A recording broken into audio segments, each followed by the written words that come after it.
എല്ലാരും പറയുന്ന ഒരു കാര്യമല്ല, അതായത് വർഷങ്ങളായിട്ടും നിങ്ങൾക്ക് ഒരു മാറ്റമില്ല, കല്യാണം കഴിഞ്ഞിട്ടും സൗന്ദര്യത്തിന് വലിയ കോട്ടം തട്ടിയിട്ടില്ല എന്നുള്ള കാര്യം. അങ്ങനെ അധികം വർഷം ആയിട്ടില്ല. ഞാൻ ചെറുപ്പത്തിലേ ഞാൻ 4ാം ക്ലാസ്സിലോ 5ാം ക്ലാസ്സിലോ പഠിക്കുന്ന സമയത്താണ്. അപ്പൊ ആലോചിക്കണം ചേട്ടന്റെ പ്രായമില്ല, ഇത് പറ്റത്തില്ല.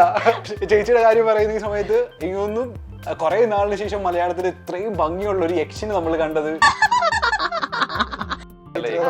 സൗന്ദര്യം മാത്രമല്ല പല ഭാവങ്ങളല്ലേ വരും, എനിക്കറിയാം. അപ്പൊ അതില് ജഗപുക എന്ന് പറയുന്ന പഴയ സിനിമ കട്ട് ചെയ്ത വിമൻസ് കോളേജിലൊക്കെ ഞങ്ങള് പ്രോഗ്രാം ചെയ്തിട്ടുണ്ട്. മറക്കാൻ പറ്റാത്ത ദിവസങ്ങളായിരുന്നു. അടിപൊളി. ഈ വർഷം അടുത്ത് വന്നിരിക്കുമ്പോഴേ ഇത് നോക്കുമ്പോഴൊക്കെ ചേച്ചിക്ക് ചെറിയൊരു കാറ്റടിച്ചിരുന്നു. പുള്ളി ഇതൊക്കെ നമ്മള് നോക്കുന്നുണ്ട്. എനിക്ക് അത്ര കത്തിയില്ല, ബാക്കിയുള്ള എല്ലാവർക്കും കത്തിയായിരുന്നു. ഇനി ചിലപ്പോ നമ്മൾ പൈസ കൊടുത്ത് നിങ്ങളെ പോലെ ഒരു ടീമിനെ ഇറക്കി അങ്ങനെ പറയാൻ ഗദ്ദാഫിക്ക് കേരളത്തിൽ പോവാം.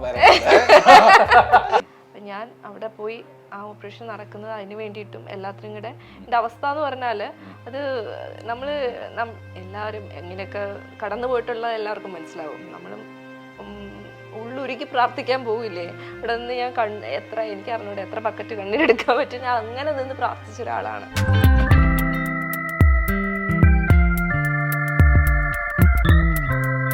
ഹലോ ഹായ് നമസ്കാരം. നിങ്ങൾ കണ്ടുകൊണ്ടിരിക്കുന്നത് mile stone makers and my name is Gaddafi. ഇപ്പോൾ നമ്മളുടെ മൈൽ സ്റ്റോൺ മേക്കേഴ്സിന്റെ ക്രൂ എത്തി നിൽക്കുന്നത് ആക്ച്വലി പട്ടത്തുള്ള ട്രിവാൻഡ്രം പട്ടത്തുള്ള ഒരു സെലിബ്രിറ്റി ഫ്ലാറ്റിലാണ്. ആക്ച്വലി ഇവിടെ വർഷങ്ങളുടെ പാരമ്പര്യം സിനിമയിലുണ്ടെങ്കിലും ഇതുവരെ സൗന്ദര്യത്തിന് മാത്രം ഒരു തോട്ടവും തെറ്റാത്ത രീതിയിലുള്ള എന്താ പറയാ ഭയങ്കര സുന്ദരനും സുന്ദരിയായിട്ടുള്ള ഒരു കപ്പിളുണ്ട് ഇവിടെ. With me today John and Dhanya Mary Varghese.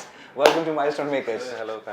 ഇപ്പൊ എല്ലാരും പറയുന്ന ഒരു കാര്യമല്ല, അതായത് വർഷങ്ങളായിട്ടും നിങ്ങൾക്ക് ഒരു മാറ്റമില്ല, കല്യാണം കഴിഞ്ഞിട്ടും സൗന്ദര്യത്തിന് വലിയ കോട്ടം തട്ടിയിട്ടില്ല എന്നുള്ള കാര്യം. അങ്ങനെ അധികം വർഷം ആയിട്ടില്ല. റീസെന്റ് മാരീഡ് അങ്ങനെയാണോ പറയാൻ ആഗ്രഹം? അതെ. നമുക്ക് പക്ഷേ റീസെന്റ് മാരീഡ് ആയിട്ട് കപ്പിളിന് എത്ര ക്ലാസ്സിൽ പഠിക്കുന്നത്? 4ാം ക്ലാസ്സിൽ പഠിക്കുന്ന ഒരു കപ്പിൾ മോനുണ്ട്. ചേട്ടാ ഞാൻ ഇപ്പോഴും ഓർമ്മയുണ്ട്. അതായത് ഞാൻ ചെറുപ്പത്തിലേ ഞാൻ 4ാം ക്ലാസ്സിലോ 5ാം ക്ലാസ്സിലോ പഠിക്കുന്ന സമയത്താണ്. അപ്പൊ ഒന്ന് ആലോചിച്ചാണ് ചേട്ടന്റെ അപ്പൊ ആലോചിക്കണം ചേട്ടന്റെ പ്രായമില്ല, ഇത് പറ്റത്തില്ല. യെസ്. എന്നിട്ട് സൂര്യ ടിവിയില് ഒരു ഷോ ഉണ്ടായിരുന്നു, ഈ പറഞ്ഞ പോലെ സീരിയൽ ആക്ടേഴ്സ്. അയ്യടാ എനിക്ക് ചേട്ടനാണെന്ന് തോന്നുന്നു വിന്നർ ആയത്. കപ്പിള് റണ്ണറപ്പ് ആയിരുന്നു. ഓക്കെ, അന്ന് തൊട്ടാ ചേട്ടനെ ഞാൻ നോട്ട് ചെയ്യാൻ തുടങ്ങിയത്. വലിയ മാറ്റമൊന്നും സംഭവിച്ചിട്ടില്ല അല്ലേ? കാര്യമില്ല. സത്യം പറഞ്ഞു നിങ്ങൾ ഇല്ല ഞാൻ പറയുന്നത് ഇറ്റ്സ് എ കോംപ്ലിമെന്റ് ആക്ച്വലി. ഇല്ല വലിയ മാറ്റമൊന്നും ഇല്ലാതെ എന്നെ അതിന്റെ രഹസ്യം നിങ്ങൾ ചെയ്യുന്നത് എന്താ കഴിക്കുന്നത്? ഞങ്ങള് ഇത്ര വർഷം പോയി വിചാരിക്കാൻ ഇഷ്ടപ്പെടുന്നില്ല. ഞങ്ങളിപ്പോഴും അവിടെ കല്യാണം അവിടെ തന്നെ നിൽക്കുക. പക്ഷെ ബുദ്ധി വളരുന്നുണ്ട് നമ്മൾ, അത് വേറെ കാര്യം. നമ്മൾ പക്വതയാവുന്നുണ്ട്. സൗന്ദര്യത്തിന് മാത്രം അങ്ങനെ. അതെ, കല്യാണ സമയത്ത് നല്ല ബുദ്ധിയായിരുന്നു. ചേട്ടാ എപ്പോഴെങ്കിലും വിചാരിച്ചോ ഇത് നമ്മളുടെ വീട്ടിലേക്ക് വരാൻ പോകുന്ന കുട്ടിയാണെന്നുള്ളത്? സിനിമ കണ്ടു ഉറപ്പാണ്, കാരണം ആളുള്ളത് കൊണ്ട് വിടാതെ കണ്ടു. അല്ലെങ്കിലും എല്ലാ പടങ്ങളും വിടാതെ കാണാറുണ്ട് മലയാളം മൂവീസ്. അന്ന് വിചാരിച്ചില്ലല്ലോ, അന്ന് കണ്ടു പേടിച്ച യക്ഷിയായിരിക്കും എന്നും പേടിക്കുന്ന. പക്ഷെ ഈ പറഞ്ഞ പോലെ മനസ്സുകൊണ്ട് പറഞ്ഞത് നിങ്ങൾക്ക് വലിയ മാറ്റമൊന്നും വന്നിട്ടില്ല, സൗന്ദര്യത്തിന് വലിയ കോട്ടമൊന്നും തട്ടിയിട്ടില്ല, ചെറുപ്പം അതുപോലെ തന്നെ നിലനിൽക്കുന്നുണ്ട്.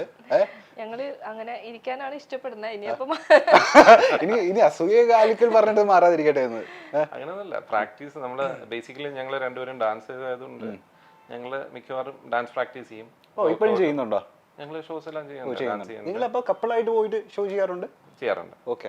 ഇപ്പം ഈ ജാനുവരി ലാസ്റ്റ് പ്രോഗ്രാം ഉണ്ട്, പ്രോഗ്രാംസ് ചെയ്യുന്നുണ്ട്. ഓക്കെ. അപ്പൊ ഞാൻ ചോദിക്കട്ടെ, നമ്മള് ചേട്ടൻ ആദ്യം തൊട്ടേ അറിയുന്നത് ഡാൻസർ ആയിട്ടാ? ഭയങ്കര ട്രെയിൻഡ് ആണോ അപ്പൊ ചെറുപ്പം തൊട്ടേ? അല്ലല്ല, ഞാൻ എന്റെ സ്കൂൾ കാലഘട്ടത്തില് സ്വന്തമായിട്ട് മൈക്കിൾ ജാക്സന്റെ വീഡിയോ കാസറ്റ് കണ്ട് ഡാൻസ് സ്വന്തമായിട്ട് പഠിച്ച് നമ്മുടെ കൂട്ടുകാരെയൊക്കെ പഠിപ്പിച്ച് ഒരു ഡാൻസ് ട്രൂപ്പ് ഉണ്ടാക്കി അമേച്ചർ ടീമായിട്ട് കോളേജിലേക്ക് ഡാൻസ് ചെയ്ത് അങ്ങനെ ഡിഫറെന്റ് ഷോസിൽ ചെയ്തിട്ട് റിയാലിറ്റി ഷോയിൽ വന്നു. അതിലൂടെ എനിക്ക് സിനിമയിൽ ഓപ്പർച്യൂണിറ്റി കിട്ടി. അങ്ങനെയാണ് ഒരു 13ഓളം സിനിമകളിൽ എനിക്ക് ചെയ്യാനായിട്ടുള്ള ഒരു ഭാഗ്യം കിട്ടി. ചേട്ടന്റെ ഡാൻസ് ഫ്ലാറ്റ് ആയത് ആ സമയത്ത് എന്നോട് ഒത്തിരി ഞാൻ വളരെ ലേറ്റ് ആയിട്ടാണ് പരിചയപ്പെടുന്നത്. അതിന് മുന്നേ ഒത്തിരി എന്റെ കസിൻസിനും ഒക്കെ അറിയാം. അപ്പൊ അവരൊക്കെ പറഞ്ഞിട്ടുണ്ട് വലിയ ഡാൻസർ ആണ്, ട്രിവാൻഡ്രത്തെ ഭയങ്കര വലിയ ഡാൻസർ ആണ്. ഇൻസ്റ്റാഗ്രാം ഇല്ല, ഫേസ്ബുക്ക് ഇല്ല, യൂട്യൂബ് ഇല്ല. നമ്മൾ അത്യാവശ്യം നമ്മൾ അറിയുന്ന ആളുകളുടെ ഇടയിൽ അത്യാവശ്യം അന്നത്തെ സമയത്ത് നല്ലൊരു പേരുണ്ടായിരുന്നു ഞങ്ങളുടെ ട്രൂപ്പിന്. നമ്മുടെ ഒരു നിങ്ങളുടെ ട്രൂപ്പിന്റെ പേരെന്തായിരുന്നു? Royal guys. Oh 10ാം ക്ലാസ്സിൽ കിട്ടിയ പേരാണ്. അന്നത്തെ കാലത്ത് വലിയ പേരായിരുന്നു. അതെ അതെ അതെ. ഇപ്പോഴും വിശാന്റെ ഒരു ഫ്രണ്ടിന്റെ എന്താ പറയാ email I D royal guys തന്നെയാണ് ഇട്ടിരിക്കുന്നത്. ഓക്കെ. 36ഓളം പേര് ഞങ്ങളുടെ ടീമിൽ വർക്ക് ചെയ്തിരുന്നു. ഡാൻസ് ഞങ്ങൾ ഒരുപാട് പ്രോഗ്രാംസ് ചെയ്യായിരുന്നു. പക്ഷെ അന്ന് ഇന്നത്തെ പോലെ അല്ല, ഇഷ്ടം പോലെ എല്ലാ വീക്കിലും ഡാൻസ് കോമ്പറ്റീഷൻസ് ഉണ്ട്, ഒരുപാട് പ്രോഗ്രാംസ് ഉണ്ട്. അപ്പൊ അങ്ങനെ ഒരു ഓപ്പർച്യൂണിറ്റി ഉണ്ടായിരുന്നു. ഇപ്പൊ പിന്നെ എല്ലാം മൊബൈൽ എടുത്തിട്ട് ബ്രോഡ്കാസ്റ്റ് ചെയ്യുന്നതല്ല, അല്ലാന്നുണ്ടെങ്കിൽ ഷൂട്ട് ചെയ്ത് നമ്മൾ പോസ്റ്റ് ചെയ്യുന്നതല്ല. അപ്പൊ അങ്ങനെ ഒരു സംഗതിയല്ല, ഞങ്ങൾ ലൈവായിട്ട് സ്റ്റേജിൽ ഒരുപാട് സ്റ്റേജുകളിൽ പെർഫോം ചെയ്യും. എല്ലാ വീക്കും പ്രോഗ്രാംസ് ആയിരുന്നു. അപ്പൊ ചേട്ടന് കുറെ ആരാധികമാരുണ്ടായിരിക്കണമല്ലോ ആ സമയത്തൊക്കെ. ഇപ്പോഴും മോശമല്ല ഞാൻ ഞാൻ പറഞ്ഞല്ലോ, എന്റെ കസിൻ പറഞ്ഞു എന്ന് പറഞ്ഞല്ലോ, അവര് മെഡിക്കൽ കോളേജിൽ പഠിക്കായിരുന്നു ചേച്ചി. അപ്പൊ ചേച്ചി പറഞ്ഞിട്ടുണ്ട് കട്ട ഫാനായിരുന്നു നമ്മളുടെ. ചേച്ചിയുടെ ഫ്രണ്ട്സ് ഒക്കെ ഇഷ്ടമായിരുന്നു, ഡാൻസ് ഒക്കെ കളിക്കാൻ അവിടെ പോയിട്ടുണ്ട്. ഇത് പ്രപ്പോസൽ വരുമ്പോൾ എന്റെ അടുത്ത് പറഞ്ഞേ, ആ ജോൺ അല്ലേ, ജോൺ അവിടെ വന്നിട്ടുണ്ട് എന്നൊക്കെ പറഞ്ഞു. എന്റെ തല്ലി വെച്ചിട്ടുണ്ടായിരുന്നു. വിമൻസ് കോളേജിലൊക്കെ ഞങ്ങള് പ്രോഗ്രാം ചെയ്തിട്ടുണ്ട്. അതൊക്കെ മറക്കാൻ പറ്റാത്ത ദിവസങ്ങളായിരുന്നു. അടിപൊളി. ഈ പറഞ്ഞ പോലെ ചേച്ചിയുടെ ഉള്ളിൽ ഉറങ്ങി കിടക്കുന്ന ഒരു ഡാൻസർ ഉണ്ടെന്ന്, ചേച്ചി ഭയങ്കര ഡാൻസ് കളിക്കുന്നു നമ്മൾ ഈ അടുത്തിടെ മനസ്സിലാക്കിയത് എപ്പോഴാണെന്നറിയോ? ബിഗ് ബോസിലായിരിക്കും. അതല്ല, ബിഗ് ബോസിനൊക്കെ കഴിഞ്ഞിട്ട് നമ്മളൊരു ന്യൂസ് ഭയങ്കരമായിട്ട് വൈറലായിട്ടുണ്ടായിരുന്നു. ചേച്ചി പിന്നിൽ നിന്ന് ഡാൻസ് കളിക്കുന്ന ഒരു ന്യൂസ്. ഐ മീൻ നമ്മളുടെ സ്വപ്നം കൊണ്ടൊരു തുലാഭാരതത്തില് ആ ഡാൻസേഴ്സിന്റെ കൂട്ടത്തിൽ ചേച്ചിയുടെ തല, അത് നമ്മൾ മനസ്സിലാക്കുന്നില്ല ചേച്ചിയാണ്. പിന്നെ ന്യൂസ് ആയപ്പോഴാണ് നമ്മൾ മനസ്സിലാവുന്നത് അത് ചേച്ചിയായിരുന്നു എന്നുള്ളത്. ചേച്ചി അപ്പൊ ശരിക്കും ഡാൻസർ ആയിരുന്നു ചെറുപ്പത്തിൽ? ഞാൻ ശരിക്കും അത് യാദൃശ്യമായിട്ട് സംഭവിച്ചാണ് ആ മൂവിയുടെ. ഞാൻ എൻ്റെ ബ്രദർ കലാഭവനിൽ പഠിക്കേണ്ടായിരുന്നു. അവിടുത്തെ ഒരു സാറ് സജി നെപ്പോളിയൻ, ആള് മറ്റേ ഈ മുല്ല മൂവിയിലൊക്കെ അഭിനയിച്ചിട്ടുണ്ട്. സജി അറിഞ്ഞൂടെ? കുമ്പളങ്ങി നൈറ്റ്സിലെ ഫസ്റ്റ് വള്ളത്തിൽ വരുന്ന അവരുടെ ഒക്കെ സ്റ്റോറിയാണ് കുമ്പളങ്ങി നൈറ്റ്സ്. ആ ഏരിയ ഒക്കെ അവരുടെയാണ്. അപ്പൊ സജി സാറ് പറഞ്ഞു ഇങ്ങനെ ഒരു മൂവി വന്നിട്ടുണ്ട് ഡാൻസ്. അപ്പൊ മൂവി എന്ന് കേട്ടപ്പോഴത്തേനും ഒരു ചാട്ടം. ഒന്നും ചെയ്യുന്നില്ലായിരുന്നു, ഞാൻ സ്കൂളിൽ പഠിക്കുകയായിരുന്നു. ഞാനത് 10th എന്തോ പഠിക്കുന്നു. അതാണ് ഭയങ്കരമായിട്ട് മെയിലിഞ്ഞ് വേറെ ഒരു മുഖം എന്നെ കണ്ടാ മനസ്സിലാവില്ലല്ലോ. അങ്ങനെ ഇരുന്നതാണ് ഒരു ഡ്രാസ്റ്റിക് ചേഞ്ച്. ഏകദേശം കൊക്ക് പോലെ ഇരുന്ന് ഞാൻ. അപ്പൊ അന്ന് ഈ മൂവിന്ന് കേട്ടപ്പോൾ ഒരു ഇൻട്രസ്റ്റില് പോയി ചെയ്തതാണ്. അപ്പൊ എന്റെ മമ്മിക്കും പെട്ടെന്നൊരു പടത്തില് ഡാൻസ് ചെയ്യാന്നൊക്കെ പറഞ്ഞപ്പോ അങ്ങനെ ചെയ്ത. അവിടെ പോയി ചെയ്തപ്പോ മനസ്സിലായി നമ്മൾ ഡാൻസ് കളിക്കുകയല്ല വേണ്ടേ, നമുക്ക് കുറച്ചുകൂടി മുന്നോട്ട് വരാം എന്ന് തോന്നി. അങ്ങനെ മോഡലിംഗ് ചെയ്തു തുടങ്ങി. പിന്നെ അങ്ങനെ അന്ന് കിട്ടിയ എനിക്ക് ഓർമ്മയുണ്ടോ അന്ന് ആ ഡാൻസ് കളിച്ചിട്ട്? എനിക്ക് ഓർമ്മയില്ല. അതല്ലേ നമ്മൾ ആ ഫസ്റ്റ് റെമ്യൂണറേഷൻ. അതെ, പക്ഷെ എനിക്ക് ഓർമ്മയില്ല അതൊന്നും. കാരണം അതൊന്നും തലയിൽ വെച്ചിട്ടല്ല പോയത്. മൂവി എന്ന് കേട്ടിട്ടുള്ളൊരു നമ്മൾ എന്താ പറയാ, ഫസ്റ്റ് ഓക്കെ ആദ്യമായിട്ട് ഒരു സിനിമ സെറ്റിലേക്ക് പോവാണ്. അന്ന് സുരേഷ് ഗോപി ചേട്ടൻ ഉണ്ടായിരുന്നു, ചാക്കോച്ചൻ ഉണ്ടായിരുന്നു, മിഥുൻ ഉണ്ടായിരുന്നു. അപ്പൊ ഇവരെല്ലാരെയും പരിചയപ്പെടാൻ പറ്റിപ്പില്ല. എനിക്ക് ഞാൻ ഫസ്റ്റ് ടൈം ആർട്ടിസ്റ്റുകളെ നേരിട്ട് കാണുകയാണ്. അപ്പൊ അതിന്റെ ഒരു ത്രില്ലിലാണ് അത് പോയി ചെയ്യുന്നത്. ചേച്ചി അപ്പൊ ഈ വർഷങ്ങൾക്ക് ശേഷം ചാക്കോച്ചനെയും എന്താ സുരേഷ് ചേട്ടനെ കണ്ടപ്പോ ചേച്ചി പറഞ്ഞില്ലേ പണ്ട് നമ്മള് കണ്ടിട്ടതിന് മുന്നേ പറഞ്ഞിട്ടില്ല? ചാക്കോച്ചിന്റെ അടുത്ത് ഞാൻ പറഞ്ഞിട്ടില്ല, പക്ഷെ ഞാൻ സുരേഷിന്റെ അടുത്ത് പറഞ്ഞിട്ടുണ്ട്. വൈരം ചെയ്യുമ്പോ ഞാൻ അന്ന് ആ കുട്ടിയാണോ എന്ന് ചോദിച്ചു. അപ്പൊ അങ്ങനെ പറഞ്ഞിട്ടുണ്ട്. എല്ലാവരും ഈ പറഞ്ഞ പോലെ ചേച്ചിനെ കാണുമ്പോൾ ഇപ്പൊ പൊതുവായിട്ട് എല്ലാവരും ചോദിക്കുന്ന ഒരു ചോദ്യം ഉണ്ടായിരിക്കും, സേഫ് ആയിട്ടിരിക്കുന്ന സേഫ് എന്നുള്ള വാക്ക് എപ്പോഴും യൂസ് ചെയ്യാറുണ്ട്. ചേച്ചി എന്താ സേഫ് എന്ന് കേൾക്കുന്ന സമയത്ത് ഇപ്പൊ എന്താ മനസ്സിലേക്ക് വരുന്നത്?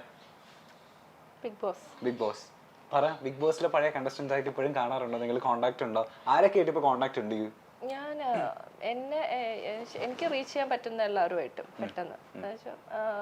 ഞാൻ ഫോണിലൂടെ ആയാലും ബാക്കി ഇപ്പം ലക്ഷ്മി ആയാലും സുചിത്ര ആയാലും വല്ല നേരിട്ട് കാണാൻ പറ്റിയത് അഖിൽ, സൂരജ്, ഞങ്ങൾ പ്രോഗ്രാംസ് ചെയ്തു. പിന്നെ ബ്ലസ്ലി ആയിട്ടും കുറെ പ്രോഗ്രാം ചെയ്തു. പിന്നെ ദിൽഷയെ കാണാറുണ്ട്. അപ്പം ഞങ്ങൾ ഇത്ര പേര് കൂടുതൽ പിന്നെ കണ്ടു. റിയാസിനെ ഞാൻ ബിഗ് ബോസിന് ശേഷം കണ്ടായിരുന്നു. റിയാസിന്റെ കൂടെ ഷോ ചെയ്തായിരുന്നു. പിന്നെ ഡെയ്സിനെ കണ്ടു. പിന്നെ നമ്മളാരെ കണ്ട്? ആരെങ്കിലും വിട്ടുപോയിട്ടുണ്ടോ? ബാക്കി ബാംഗ്ലൂരുള്ള ബാക്കി ജാസ്മിൻ, നിമിഷ അവരായിട്ടൊന്നും അത്രയോ കോണ്ടാക്ടില്ല. ബാക്കി എല്ലാവരുമായിട്ടൊക്കെ ഒരു പ്രാവശ്യം ഞാൻ സംസാരിച്ചു. ഈ ഇത്ര പേര് വെച്ച് ബാക്കി എല്ലാവരുമായിട്ടും. ഇല്ല ഇല്ല.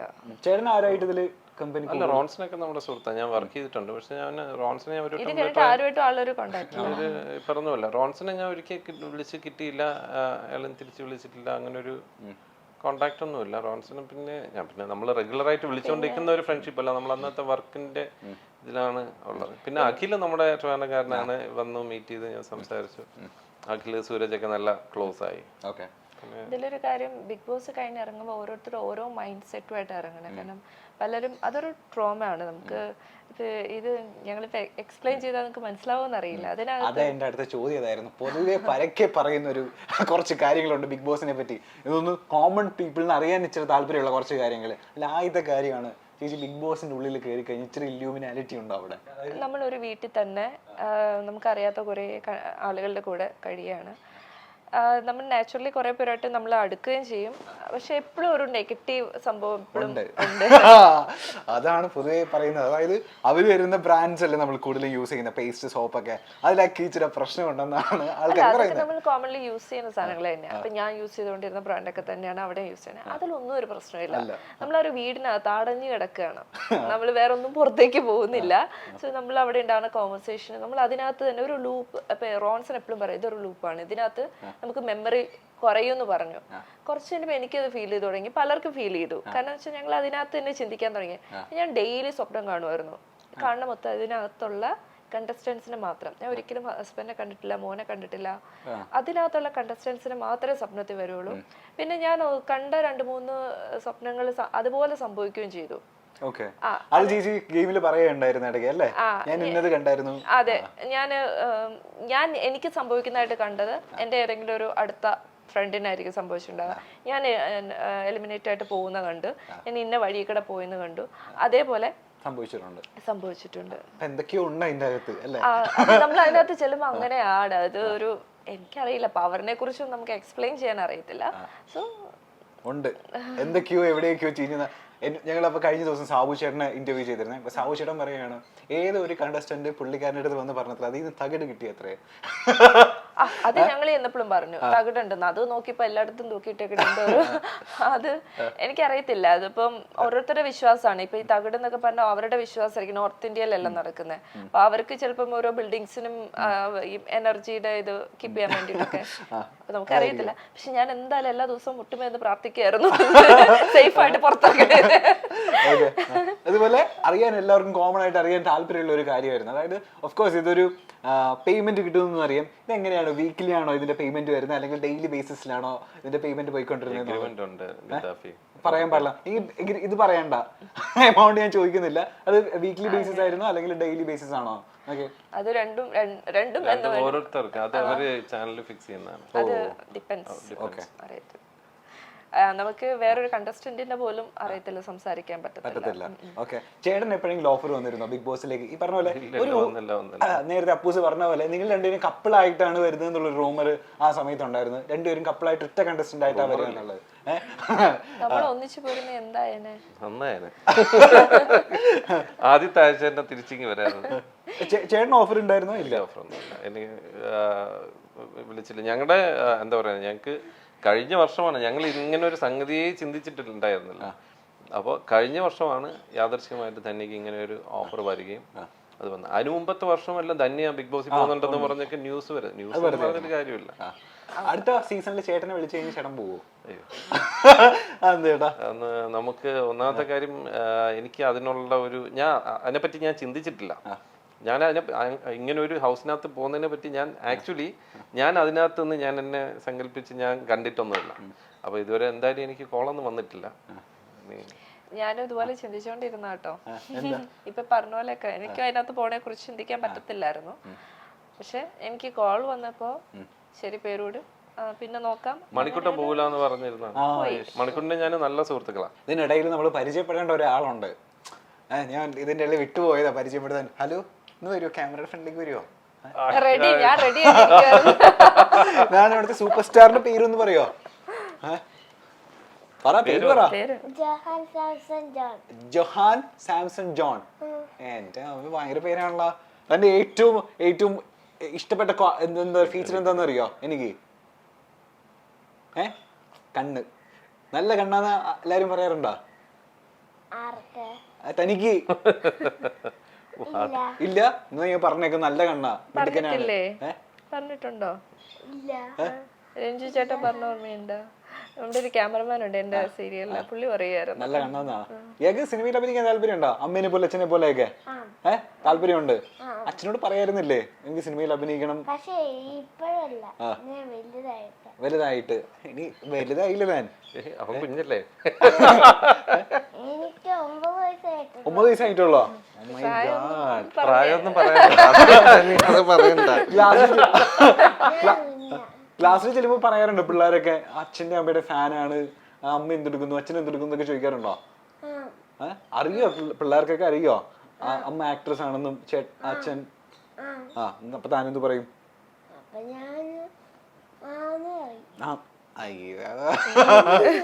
ഇവൻ ഡാൻസ് കളിക്കോ?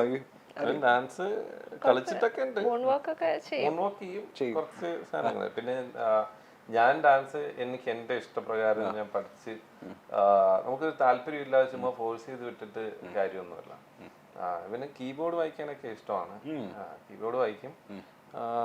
പിന്നെ എന്താ പറയുന്നേ, പാട്ട്, ചെസ് കളിക്കും, റോളർ സ്കേറ്റിംഗ്. ഇവന് ഇഷ്ടമുള്ള എല്ലാ നമ്മള് അവസരങ്ങളും ട്രൈ ചെയ്ത് പോകുന്നുണ്ട്. അപ്പൊ ഒന്നിനും ഫോക്കസ് കൊടുത്തിട്ടില്ല ആള്. അവന് താല്പര്യമുള്ളത് ഏതാന്ന് പറഞ്ഞ അവൻ. ഇന്ന് നിനക്ക് സംസാരിക്കാനുള്ള സമയമാണ്. നിനക്ക് എന്താ താല്പര്യമുള്ള? എല്ലാം താല്പര്യമുണ്ട്. അച്ഛനോടാണോ അമ്മയോടാണോ ഇച്ചിരി താല്പര്യം കൂടുതലുള്ളത്? പക്ഷെ ഈക്വൽ ആണോ? ആരാ പാവം? ആരാ ഈക്വൽ ആണോ? പക്ഷെ എന്താണ് ഇത്? വളരെ സേഫ് ആണ്. അച്ഛന്റെ മകൻ തന്നെയാണോ അവൻ?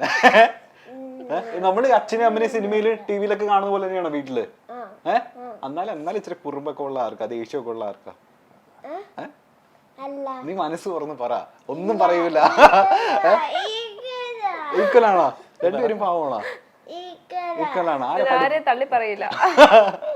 ഓക്കെ. അപ്പൊ പാട്ടുകാരനാവൂന്നൊക്കെയാണ് ഇവര് പറയുന്നത്. സിനിമയിൽ അഭിനയിക്കാൻ കുറച്ചുകൂടെ വലുതാകുന്ന സമയത്ത് പാട്ട് പാടട്ടെ അല്ലേ? ഇപ്പൊ പാടുപാടുന്ന ആഗ്രഹമാണ്, പഠിച്ചു തുടങ്ങി. പക്ഷെ വലിയ അങ്ങനെ അത്ര, പക്ഷെ അവൻ കീബോർഡൊക്കെ വായിക്കാൻ ഇഷ്ടമാണ്, പാട്ട് പഠിക്കാനും ഇഷ്ടമാണ്, എല്ലാത്തിനോടും ഇഷ്ടമുണ്ട്. ഓക്കെ, എന്തായാലും താങ്ക് യു മാൻ. നമ്മള് വിളിച്ചപ്പോ ഉടനെ തന്നെ വന്നില്ലേ? Thank you so much. അപ്പൊ പിള്ളേരൊക്കെ അന്വേഷിച്ചു എന്ന് പറയാം ക്ലാസ്സിൽ കേട്ടോ. Thank you. അപ്പൊ നിന്റെ മേരിഗിരി സ്കൂളിലോ നിന്റെ ക്ലാസ്സിലെ എല്ലാവർക്കും ഏത് സ്കൂളിലാണ് പഠിക്കുന്നത്? ഏത് സ്കൂളിലാണ് പഠിക്കുന്നത്? മേരിഗിരി പബ്ലിക് സ്കൂളിൽ എല്ലാവർക്കും ഒരു ഹായ് പറഞ്ഞുതരാം. തീർന്നാ? അത്രയുള്ള? Thank you ma'am, thank you so much. ഇതുപോലെ നമ്മള് ചേച്ചിയുടെ ഒരു വീഡിയോ ഈ പറഞ്ഞ പോലെ ബിഗ് ബോസിന് ശേഷമാണോ എന്നറിയില്ല, ഭയങ്കര വൈറലായിരുന്നു, മില്യൺ പോയൊരു വീഡിയോ ഉണ്ട്. ഈ പറഞ്ഞ പോലെ എല്ലാവരും അത് കഴിഞ്ഞതിന് ശേഷം ചേച്ചിയോട് ചോദിച്ച സംഭവമായിരിക്കും കൃപാസനത്തിന്റെ ഡേറ്റ് ഒക്കെ ഓർമ്മയുണ്ടല്ലോ അല്ല? ഇപ്പൊ അയ്യോ, ഞാൻ അത് കഴിഞ്ഞിട്ടാണ് ഓർത്തെടുത്തത്. ഓർമ്മിപ്പിക്കല്ലേ? അവിടെ നിന്നപ്പോ ഡേറ്റ് ഞാൻ പറഞ്ഞങ്ങ് ഒരു പറഞ്ഞങ്ങ് പോയി. കുറച്ചിന് എനിക്ക് മനസ്സിലായി, ഓക്കെ ഡേറ്റ് മാറി. പിന്നെ ഞാൻ ഓർത്ത് എന്ത് കാര്യം ഇരിക്കുന്നു, തിരുത്തി പറയണ്ട, ഞാൻ സാക്ഷ്യം പറഞ്ഞങ്ങ് പോണു. ഈ ഡേറ്റിലൊന്നും നമ്മൾ അത്ര ശ്രദ്ധിച്ചില്ല. ഇത് ഇവര് സാക്ഷ്യങ്ങളെല്ലാം ഇവര് വീഡിയോ എടുത്ത് അവരുടെ യൂട്യൂബിൽ ഇടുമെന്നും ഇത് ഇത്ര ലക്ഷങ്ങൾ കാണുമെന്നും ഇതിന്റെ ഇടയിൽ നമ്മളെ ട്രോളാൻ ആളുകൾ വരുമെന്നും നമ്മൾ പ്രതീക്ഷിക്കുന്നില്ലല്ലോ. അപ്പൊ അത് ഞാനങ്ങ് വിട്ടു. ഞാൻ പറഞ്ഞ ഡേറ്റ് ഇത്ര തെറ്റിയിട്ടുണ്ട് എന്നൊക്കെ പറഞ്ഞങ്ങ് പോയി. കുറച്ച് കഴിഞ്ഞപ്പോഴാണ് ഡേറ്റിന്റെ വേൾഡ്, ഡേറ്റിനെ മാത്രം പറഞ്ഞെങ്കിൽ വിഷമമൊന്നുമില്ലായിരുന്നു. പിന്നെ ഡേറ്റ് അല്ല, ഞാൻ അവിടെ പോയതിന്റെ ബേസിൽ എന്തൊക്കെ നെഗറ്റീവ് കമന്റ്സ് യൂഷ്വലി വന്നത്? പൈസ വാങ്ങിച്ച് പറയാന്ന് പറയുന്നത് അതൊരു ഒരാളുടെ ഒരു വിശ്വാസത്തെ അത് പറയുന്നത്. ഒന്ന് എനിക്ക് കൃപാസനം പോലെയുള്ള ഒരു ഇതിന് ക്യാഷ് മേടിച്ച് നമ്മൾ പോയി ചെയ്യേണ്ട ഒരു കാര്യമൊന്നുമല്ല. കാരണം ഞാനൊരു ബിലീവർ ആണെന്ന് എല്ലാവർക്കും അറിയാം. അപ്പോൾ അങ്ങനെ ചെയ്യാൻ നമ്മൾ വിശ്വസിക്കുന്ന ആരും പോയി ചെയ്യത്തില്ല. ഇങ്ങോട്ട് കാശ് മേടിച്ച് നമ്മൾ ബേസിക്കലി നമ്മളെ പഠിപ്പിക്കുന്ന തന്നെ അങ്ങോട്ട് കൊടുക്കുക എന്നുള്ളതാണ്. അപ്പോൾ നമ്മൾ ഇങ്ങോട്ട് മേടിച്ചിട്ട് നമ്മൾ ഇങ്ങനെയുള്ള കാര്യങ്ങൾ ചെയ്യത്തില്ല. അപ്പോൾ പ്രത്യേകിച്ച് സാക്ഷ്യം പോലുള്ള കാര്യങ്ങളൊക്കെ, കാരണം നമ്മളെ വിശ്വാസത്തെ അത് നേരെ ഉൾട്ടയാണ്. അപ്പം അങ്ങനെ പറഞ്ഞപ്പോൾ വല്ലാതെ ഫീലായി. കാരണം ഇങ്ങനെ ഒരു ബാക്കി ഇപ്പൊ ഡേറ്റ് തെറ്റിന് ട്രോളൊക്കെ ഞാൻ പ്രതീക്ഷിച്ചു. കാരണം ചിലപ്പം അത് വരാം. പക്ഷെ ഇത് കാശ് മേടിച്ചു. പിന്നെ പറയുന്ന മൊത്തം ഈ ഒരു കൃപാസനത്തെ കുറിച്ച് വളരെ നെഗറ്റീവ് ആയിട്ടുള്ള കുറെ കാര്യങ്ങൾ ഞാൻ അപ്പോഴാണ് ഇതിന്റെ നെഗറ്റീവ് കാര്യങ്ങൾ കേൾക്കുന്നത്. അതുവരെ ഞാൻ യൂട്യൂബ് ചാനൽ, കൃപാസനത്തിന്റെ യൂട്യൂബ് ചാനൽ ഞങ്ങൾ കാണാറില്ല, ഇല്ലായിരുന്നു, ഞങ്ങൾ കണ്ടിട്ടുമില്ല.